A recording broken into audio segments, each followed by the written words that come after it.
Pegachinho, Alter, sieht der gut aus. Was ist das eigentlich für eine geile Drecksau in der Kamera?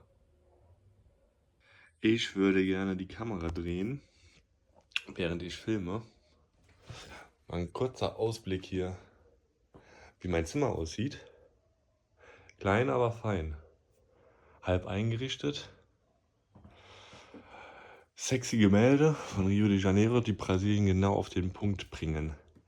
Capoeira, Futebol, Baile, Funky, Mza, Mza, Mza, Pagode, Favelas e Estádio de Cristal.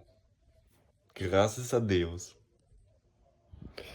Also Leute, der Plan war heute eigentlich, da wir September 7, den 7. September haben, ist der Tag der Unabhängigkeit in Brasilien. Und welcher Tag wäre besser geeignet, als zur Christusstatue zu gehen und den richtigen Touri-Move zu machen. Aber der Touri-Move wurde gerade gestrichen, weil mir das Wetter einen Strich durch die Rechnung gemacht hat. Da oben ist nämlich die Christusstatue. Und wie ihr seht, seht ihr nichts. Wenn ich jetzt da hochgehen würde, würde ich genauso wenig sehen. Ich habe schon die Webcams abgecheckt von da oben. Siehst gar nichts. Dementsprechend laufe ich jetzt nochmal hier ein bisschen durch Santa Teresa, kaufe ein paar Sachen ein und ja, mache einen chilligen Tag, einen chilligen Sonntag daheim, werde ein paar Sachen erledigen, unter anderem den Vlog zusammenschneiden und ja, was ich auf jeden Fall gemerkt habe, ihr wartet wahrscheinlich immer noch auf die Hustle-Videos,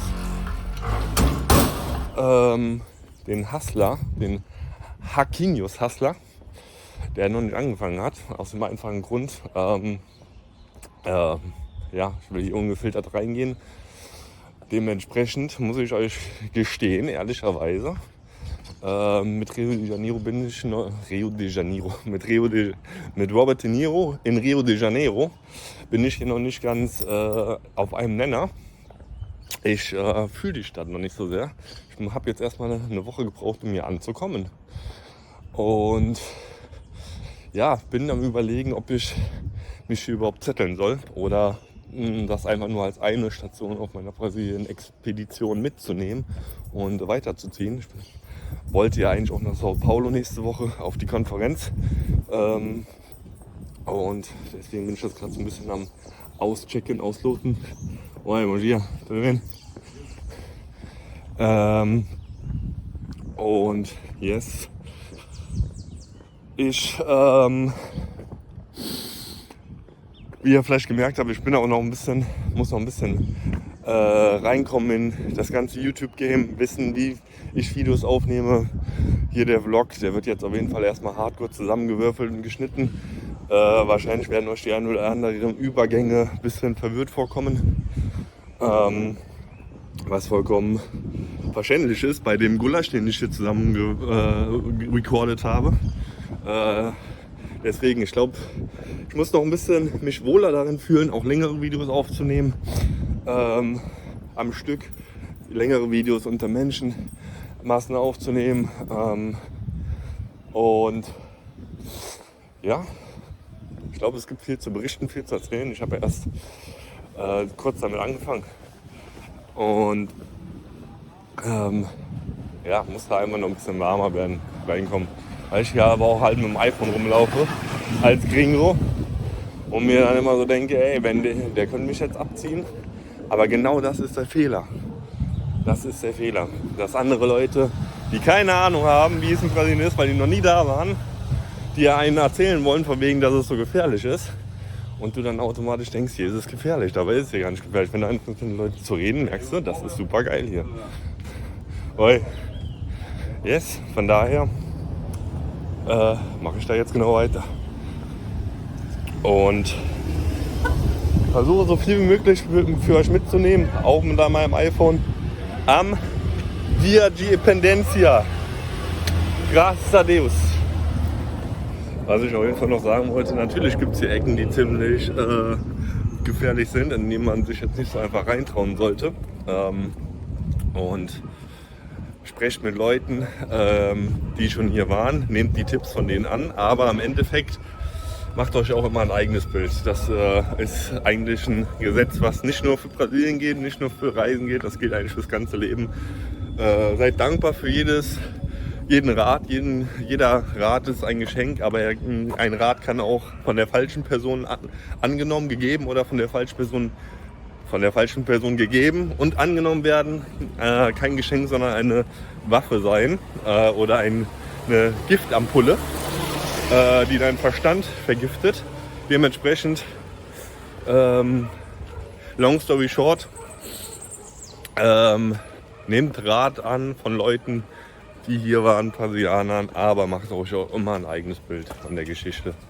Und dann werdet ihr sehen, es ist gar nicht so gefährlich. Ich gehe jetzt auf jeden Fall hier in Santa Teresa kurz in ein paar Shops, ein paar coole Sachen schauen, vielleicht auch was kaufen.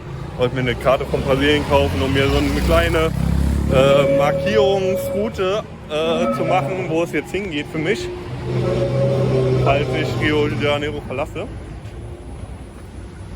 Und vielleicht auch die eine oder andere Postkarte kaufen, um Menschen, die mir am Herzen liegen, damit zu überraschen. Das ist eine Geschichte. Brasilien war jetzt ein bisschen riskant, weil die Leute hören nicht auf, die stoppen nicht. Wenn du über die Straße rennst, denen ist es scheißegal. Die machen dich platt hier. Das ist zum Beispiel ein Rat, den ich schon vorher wusste von jemandem, angenommen habe und befolgt habe. Und das ist gut, weil in Deutschland läuft das Ganze ein bisschen anders. Die sind hier ein bisschen radikaler. Deswegen ist auch ganz interessant, hier in Brasilien, die Autos haben alle komplett dunkel getönte Scheiben, also komplett. Windschutzscheibe, Frontscheibe, Heckscheibe, Seitenscheiben, du kannst nicht in die Autos reinschauen. Also in der Anonymität der Straßenverkehrslinien, bam, wirst du dann einfach mal platt gemacht. Das hier ist jetzt die Straße, wo viele kleine, coole Shops am Start sind, die alle Handmade Stuff verkaufen. Werdet ihr gleich sehen. Die hier zum Beispiel. Hoi, bom dia. Ist das geil oder ist das geil?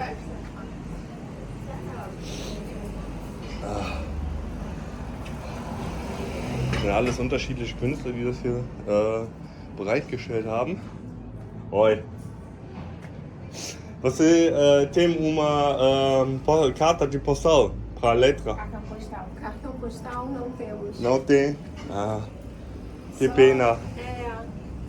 Do Rio de Janeiro, daqui de Santa Teresa, acabaram. Ah, ok. Tem uma loja lá na frente que vai ter. Tá bom? Para YouTube? Ah, ok. Tá. Lá na frente tem uma loja. Coisas de Santa. Isso rua? Mas a nossa acabou. Lá Ok. tem Coisas de Santa. Ok. Aqui é Coletivo Fênix. Ah, ok. Aqui é uma loja com coletivo de artistas de Santa Teresa. Ah, porque as coisas parece mais ou menos similar, mas outras coisas, né? Isso é uma outra coisa disso. São pessoas muito diferentes, bom. mas todas moram em Santa Teresa. Ah, São artistas, artesãos e artistas plásticos diferentes. Ok. Tá bom. Eles, quando você comprar uma coisa, eles... Nós somos um coletivo. Nós deixamos aqui, eles trabalham aqui, então nós temos um coletivo, não é compra. Ah, uma ok. associação junto, a galera de Santos. Ah, ok. Eu acho como quando você compra, você fazia meia, 55 com eles. Não, eu tenho a loja tem uma pequena porcentagem, mas tem uma troca de trabalho. Vem aqui e trabalham. Ah, ok, tá bom. Muito legal, obrigado.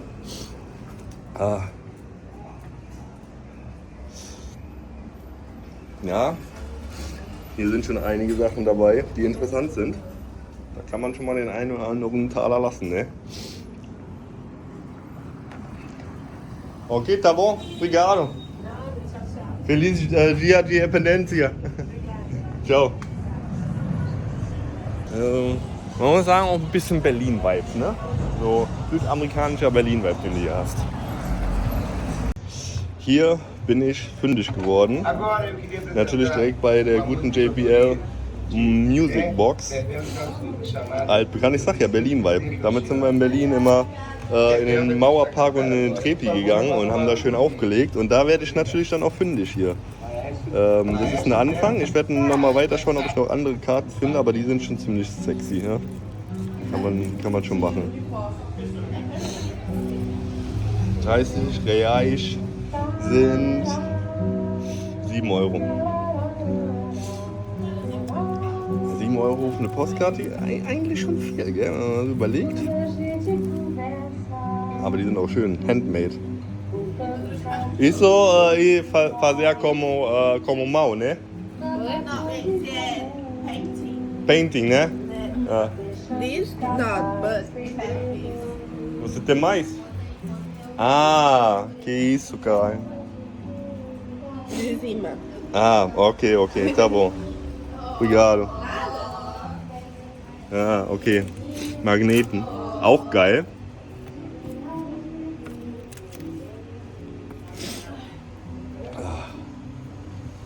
Ja, ich schau mal weiter.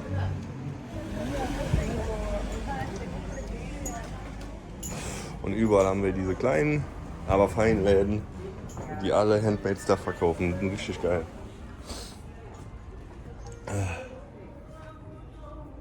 Oi, bom dia.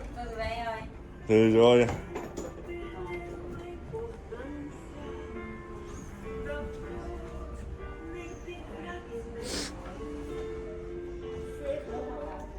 Ah, você tem letras, né?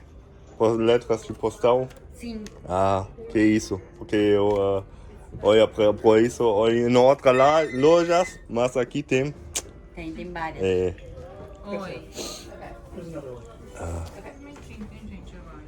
Mas Ja? Die kann man doch mal verschicken. Ich glaube, hier bin ich fündig geworden. Jetzt schauen wir mal, welcher es wird.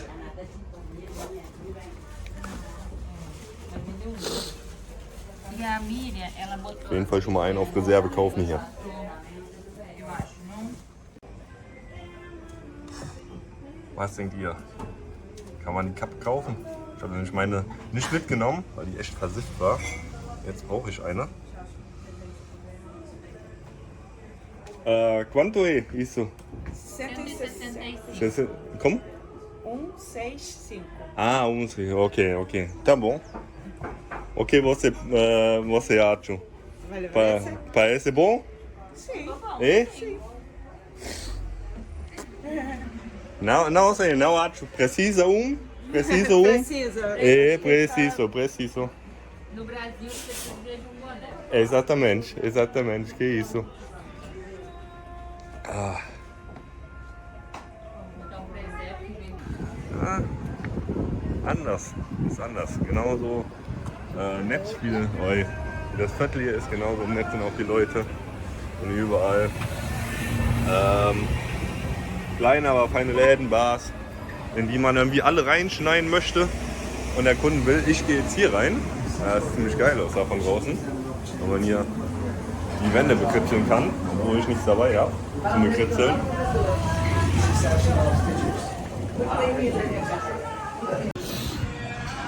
Die hatten leider keinen Kaffee in dem anderen Laden. Kurz mal abgelenkt gewesen. Jedenfalls hatten die keinen Kaffee. Deswegen bin ich jetzt nebenan in den Laden gegangen und habe Kaffee bekommen und noch was viel Geileres. Brasilianischen Kuchen. Ist ein Nationalgebäck hier. Ich glaube, das ist sowas wie Zitronenkuchen mit einer fetten Schicht Schoki. Und ja, probieren wir das mal. Brutalstens des Todes. Boah. Das knallt mal richtig rein.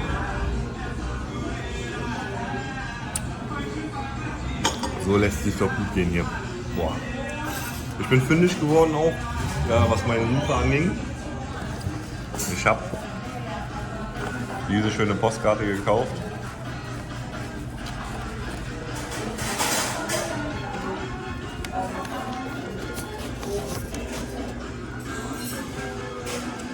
Die dann an einen ganz besonderen Menschen verschickt wird. Und außerdem, weil ihr wisst, wenn wir in anderen Ländern sind, werden immer die Musiker unterstützt. Eine CD, Samba und Capoeira kombiniert. Ich habe keine Ahnung, was das ist. Ich kann es mir nur vorstellen, dass es ungefähr ziemlich geil sein muss. Und deswegen habe ich mir gedacht, okay, wenn Leute experimentelle Sachen machen, finde ich immer geil. Das wird immer supported.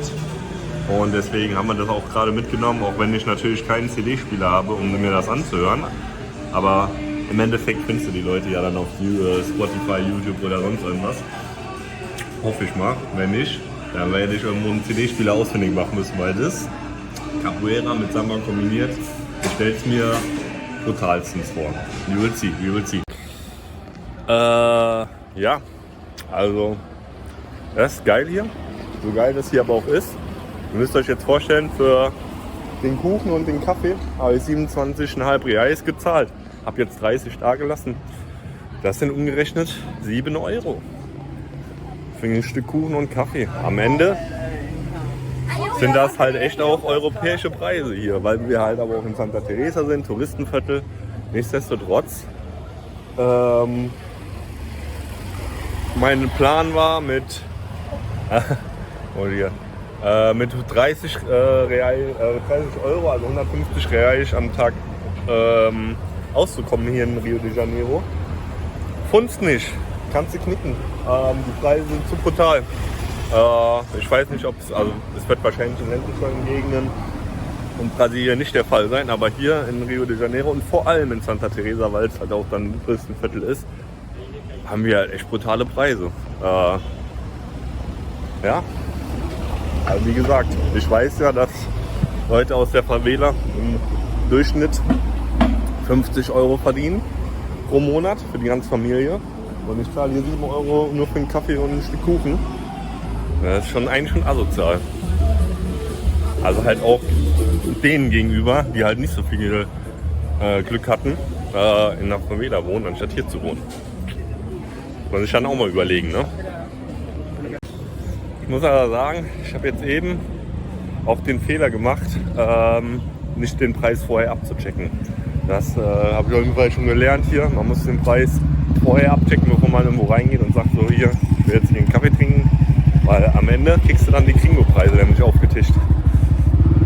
Wenn du da nicht vorher schon nachfragst oder dir die Karte anschaust, da blätterst du nämlich schön den Gringo-Preis, das 5-fache hin. Im Endeffekt, wir lernen aus den Fehlern. Ne? Nur das Ding ist, den Fehler habe ich jetzt schon zweimal gemacht. Das ist halt Dummheit. Aber wir haben Sonntag, da darf man auch mal ein bisschen hohl in der Birne sein. Erlaube ich mir. Ja, ich habe auch gerade noch mit anderen Brasilianern gesprochen. Denen ist nämlich auch aufgefallen, was die Straßenbahn ziemlich sehr der Straßenbahn in Lissabon ähnelt. Und wie ihr vielleicht mitbekommen habt, hat er jetzt einen Unfall. Ich glaube 7 Leute sind da leider gestorben. Sehr, sehr tragisch. Richtig abgefuckt. Und das war wirklich original 2 Tage nachdem ich Lissabon verlassen habe und hierhin bin, ist da erstmal die Straßenbahn eingekracht und killt die Leute dort. Also ja, so ist das. Marquinhos verlässt das Land und Chaos bricht aus. Sorry, mas não muito sinto.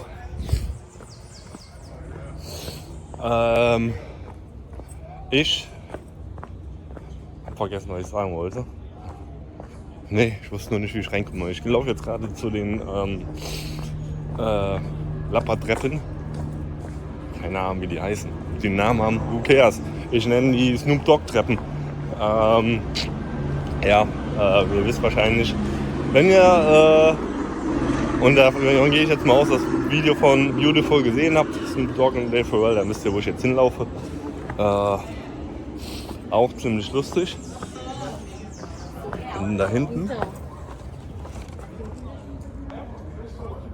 ist die Kathedrale vom Zentrum von Rio. Und das ist eine Kirche, die aber original aussieht wie eine Maya-Pyramide. Wenn ich dann nochmal näher rankomme und noch ein besseres Bild verschaffen kann, dann werde ich das natürlich tun.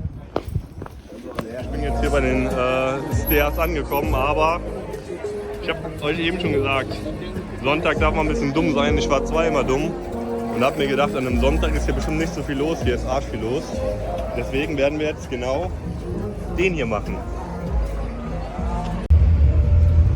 Also, ich bin jetzt hier im Zentrum von Rio und ja, hier musst du auf jeden Fall aufpassen mit deinem Handy. Muitos malvados aqui, muitos malvados. Ich habe versucht, eine Karte zu finden von Brasilien. Die haben alle Karten, aber nur für Rio. Deswegen kannst du das hier klicken. Jetzt muss ich auf jeden Fall auch mein Handy einpacken, weil hier werden schon die Gaunerblicke, kriege ich hier schon geerntet. Ja, morgen. Die haben alle gesagt, morgen musst du wiederkommen und Karte kaufen. Deswegen werde ich das tun. A little longer than a few minutes later.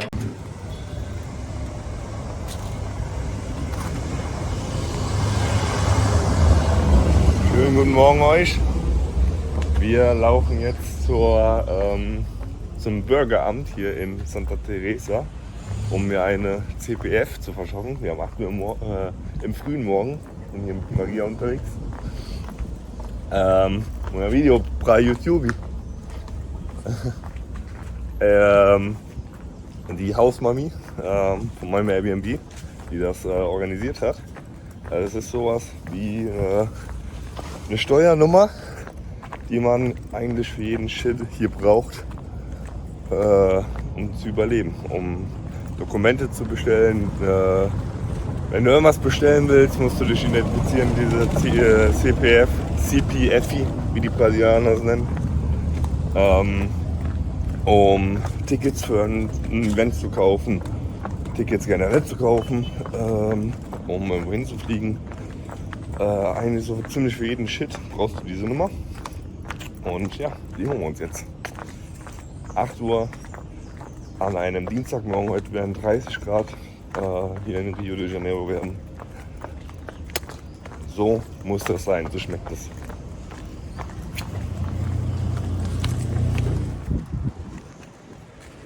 Also eigentlich ist es so, dass man dieses CPF nur bekommt, wenn man brasilianischer Bürger ist. Aber da ich das hier eigentlich schon bin, bevor ich hier hingekommen bin, sollte das für mich kein Thema sein. Maria hat anscheinend ihre Kontakte, um hier den Ronaldinho zu machen. Ja, wir wollten gerade auf jeden Fall noch Fotokopien machen von meinem Ausweis. Haben wir auch hinbekommen, aber erst die alten Gauner wollten uns hier wirklich 5 € aus der Tasche ziehen. Sind aber auch in den Laden gegangen, der 5 USA-Flaggen draußen hängen hatte. Also normal, wenn du in so einen Laden gehst, da kriegst du halt auch die Gringo-Preise aufgetischt. Ja, da sind wir dann da raus, um die Ecke gelaufen und haben dann schön 2 Reais bezahlt, was umgerechnet. Ich weiß gar nicht, wie wenig Geld das ist. Ein paar Cent sind auf jeden Fall. Ja, deswegen, da musst du halt auch immer aufpassen hier in Rio, aber wahrscheinlich auch in ganz Brasilien. Mit wem du da sprichst und mit wem du da verhandelst.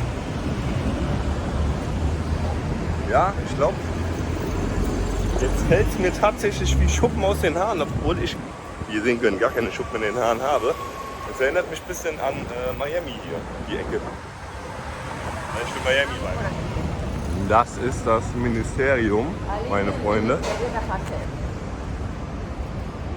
Hier haben sie nur leider den Eingang abgesperrt. Das heißt, wir müssen jetzt einmal außen rum laufen und dann schön rein in die Luzi. Ja, ich bin echt mal gespannt, wie das jetzt laufen wird, wenn wir uns hier die Nummer ertribbeln.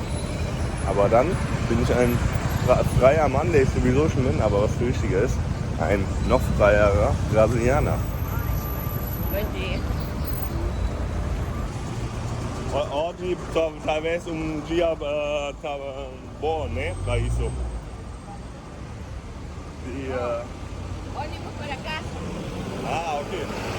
Das ist der Bus. Das ist der Bus, der die Buslinie, die mich nach Hause bringt. Wenn ich mal mit dem Bus fahren will, bin ich damit noch nicht tatsächlich. Um ehrlich zu sein, mir immer das super gegönnt, weil das echt nicht teuer ist. Hast mir aber auch tatsächlich jeden Tag vorgenommen, mal diesen Bus zu nehmen. Jetzt weiß ich zumindest mal, welcher das ist. Vielleicht nehme ich ihn gleich einfach. Und ja, weil ich noch sagen wollte, sie macht handgemachte, sie ist aus Peru, Peruanerin, macht handgestickte Taschen und Mützen. Geiler Scheiß, den sie da auf jeden Fall selber vertickt dann. Geht dann raus auf die Street und vertickt den Kram.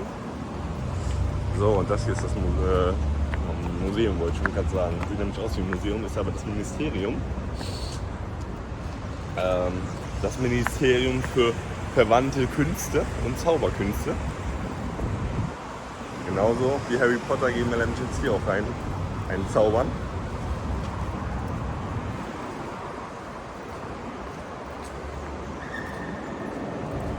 Bom dia. Und wir. Para o documento CPF. Obrigada. Bom dia.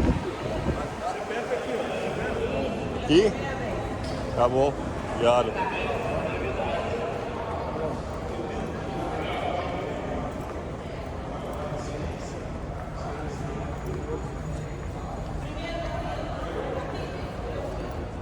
Fica na fila, fica na fila. Fica. Ah, okay, okay. Wir hören uns jetzt hier an. Einmal in der Reihe. Verschwinden dann im Nichts. Also vielleicht noch mal kurz für euch zur Aufklärung. Wir haben uns eine Rechnung geschnappt von ihrem Sohn, der auch in der Adresse gemeldet ist, wo ich gerade bin. Haben uns jetzt Kopien gemacht von meinem Perso und dieser Rechnung. Und eine Online-Anmeldung auf die Website zeige ich jetzt, weiß ich jetzt gerade nicht, zeige ich euch aber, blende ich hier irgendwo ein oder hier unten. Uns da registriert mit Namen, also vollen Namen meiner Mutter, Geburtsdatum, meiner brasilianischen Telefonnummer, meiner deutschen Telefonnummer, meinem Perso, tatsächlich nicht nur Reisepass, meinem Perso, meiner Perso-Nummer. Haben dann eine Registrierungsbestätigung bekommen, die ich jetzt hier auf meinem Phone habe. Und mit diesen 3 Sachen werde ich mir jetzt hier anscheinend wirklich eine brasilianische Steuernummer ziehen. Keine Ahnung, wie das funktionieren soll. Let's see. Ich bin gespannt. Ich bin sehr gespannt. Oi, bom dia. Posso fazer um vídeo para YouTube? Posso fazer uma CPF? Precisa. A primeira vez? Mhm. Já preencheu, não, né? Ah, não. Tem que preencher. Ah, talvez. Also ich muss hier noch einige Dokumente jetzt ausfüllen. Das, was ich gestern online ausgefüllt habe, jetzt hier nochmal in Druckform. Und hier wahrscheinlich nochmal eine Declaration, eine Absichtserklärung, dass ich hier auch keinen Unfug treibe. Also ich habe jetzt die Dokumente ausgefüllt, abgegeben, habe dann hier so ein Protokoll bekommen. Und die meinen, ich soll in 3 bis 5 Tagen nochmal wiederkommen. Das ist halt auch geil. Du kannst hier nicht anrufen, das heißt, du musst hier einfach dann auf gut Glück hinkommen und hoffen, dass das Dokument, dass die CPF fertig ist. Wenn nicht, musst du halt nochmal wiederkommen. Deswegen nehme ich mir wahrscheinlich eher 5 Tage als 3 Tage Zeit. Und fahre dann nochmal hier hin. Ja, und dann habe ich meine brasilianische Steuernummer. Caralho. Ich habe euch ja nochmal einen genaueren Blick auf die Maya-Kirche versprochen. Here we go. Ja. Krasses Adeus, kann ich da nur sagen. Wer auch immer dieser Deus ist, für die Brasilianer. Aber interessant, ne? Dass sie, auch wenn sie versuchen, eine Kathedrale für Jesus zu bauen und einfach nur als Inspiration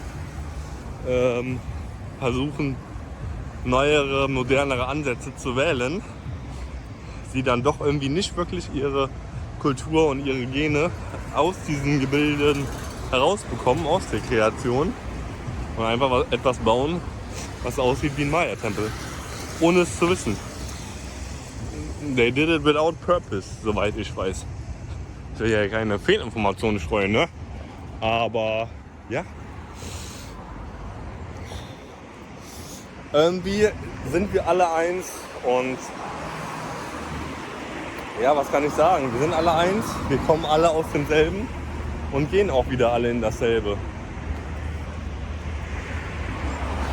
In diesem Sinne, das war's von mir. Erstmal, wir sehen uns nächste Woche. Ich liebe euch. Ciao.